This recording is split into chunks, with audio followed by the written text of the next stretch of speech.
Welcome into what I'd like to call Unity Health Radio. My name is Weza Matomane. You can call me Weza that guy. Now, at the Unity Health product launch of 2021, we did promise that we're going to have a podcast series addressing some of the questions that you asked during that launch. And we've got a couple of our experts that answer these questions one at a time. So with me on the line now, joining us yet again, is Vernon. Vernon, we had such a great time with the launch, and now we've got a couple of questions that we just want to ask you, and these are particularly questions that our viewers actually sent through as well. So they're related to different topics, but I think once these questions are answered, even more would be benefited. Or let me rather say that our viewers and listeners in this case will benefit even more from our conversations as well. So welcome to Unity Radio. Vernon, how are you doing? I'm good, thank you. How are you doing today? I'm doing great, thanks. So Vernon, the first question was related to COVID-19. And in this case, the question was, will the waiting period still stay the same?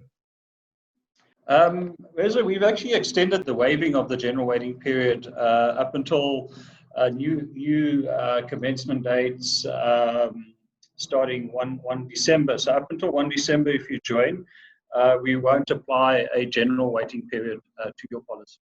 So, but after that, we'll probably will be reinstating the general waiting period. Fantastic. I think that's very well answered. I think a lot of people will definitely appreciate that. Now, the next question, Vernon, is around the 2021 product in itself. How has Unity Health adjusted their benefits in line with what's happening worldwide? So we've actually got quite a good product as it is. So we didn't have to do too many changes. But what we have done is increase all the benefit limits have been increased. Most of them actually in excess of inflation. In fact, in excess of about 6%. Inflation has probably come down, since the beginning of the year to probably about 3-4%. So we've increased the benefit limits quite significantly, and we've also included new services. So just to help members access benefits a lot easier. So we will be we've introduced telemedicine. So patients can go see a nurse, have a consultation, and then have a virtual consultation with the doctor at the same time. So it's just easier for the patients to access benefits, and also a lot more cost effective. The other benefit or service that we've extended during the COVID period was also the counseling services via Skype. Before we didn't have the Skype link, but it was quite important to have the Skype link during the COVID period and during the lockdown.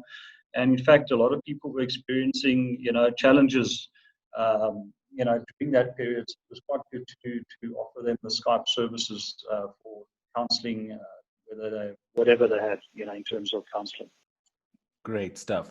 Vernon, another question that came in here is maybe something that you might have highlighted during the actual live launch, but here it is again. What category does Unity Health products fall under? The product is a short-term insurance product, so it falls under short-term insurance, personal lines.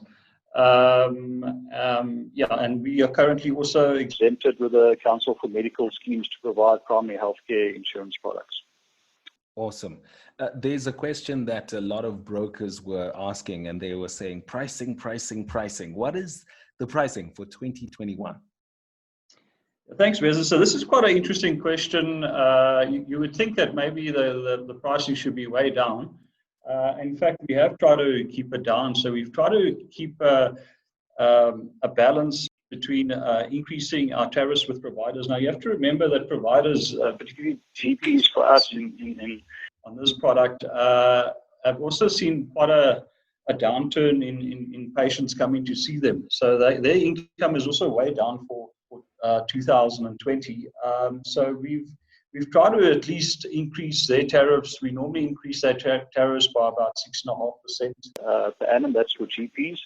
We're probably going to try and increase their tariffs again around about 6%, and tariffs for other providers around about between 4 and 5%, which means that we'll probably be able to put through an increase of about 5 to 6% overall.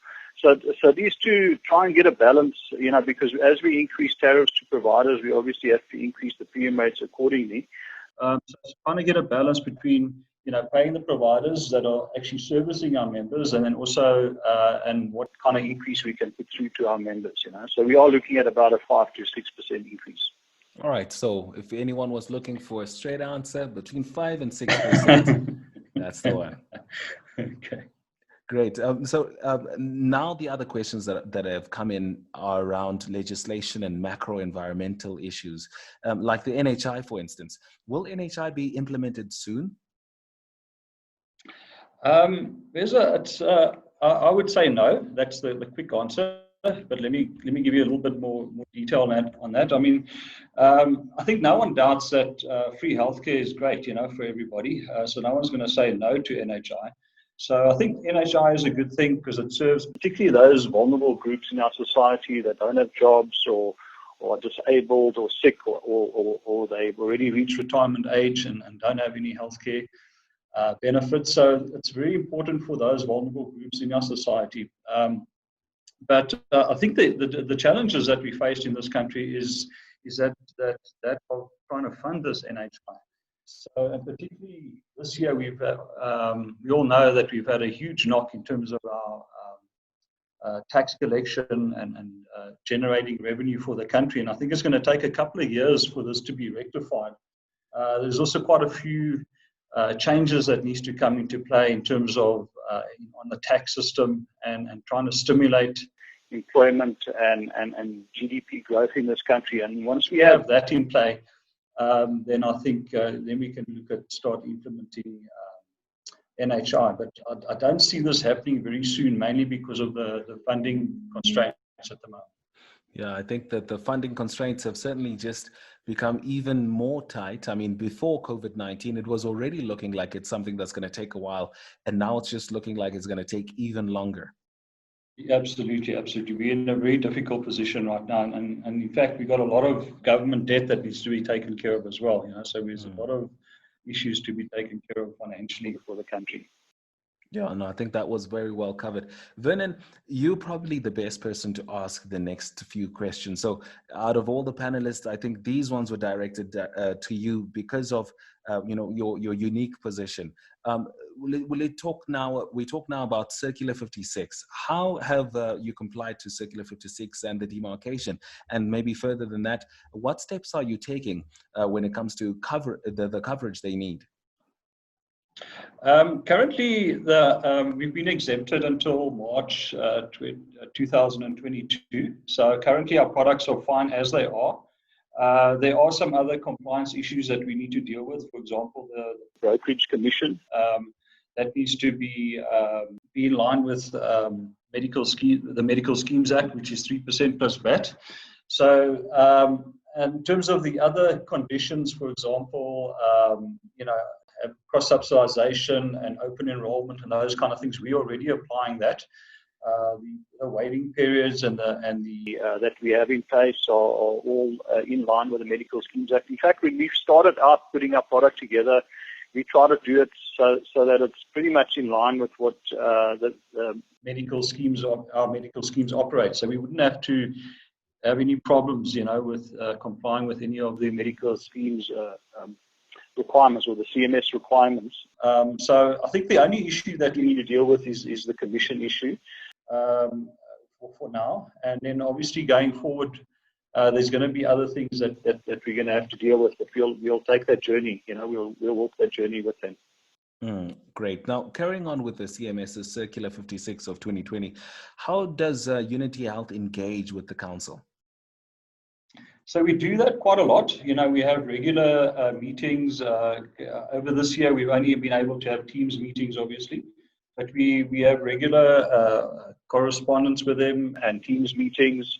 And I think it's important to understand the road ahead, just so that we can create clarity for ourselves and then create clarity for everybody else out there. I mean, members and brokers obviously wondering, are these products going to end? Are they going to continue? One thing I can say for sure, these products are going to continue. They're going to be continuing for a long time still going forward.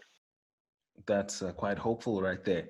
Now, what is Unity Health's view or response to the Council's list of conditions contained in Annexure 1 of Circular 56, especially the unbundling of insurance products and the change to broker commission? As I said, I mean, we largely comply with all those requirements that they've given us. So we don't have too much of an issue with that. Even on the unbundling of insurance products, we were actually quite against having bundled products in terms of how we offered our product offering. So and so we don't have any bundled products. So that aspect doesn't affect us at all.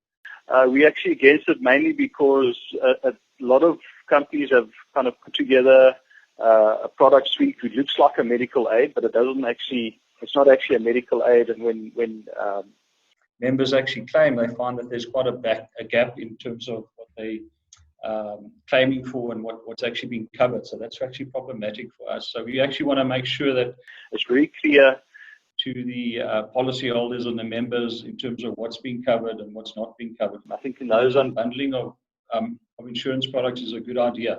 So that makes it a lot clearer for policyholders.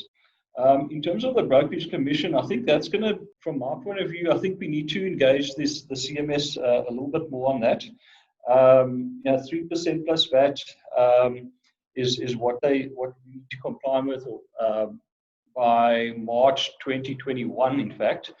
And I think the big issue there is I think we need to do more research and give more consideration as to the input costs. For example, a brokerage that's currently operating, they have input costs. They pay for telephones, their cars, their rentals, whatever other operational costs they have.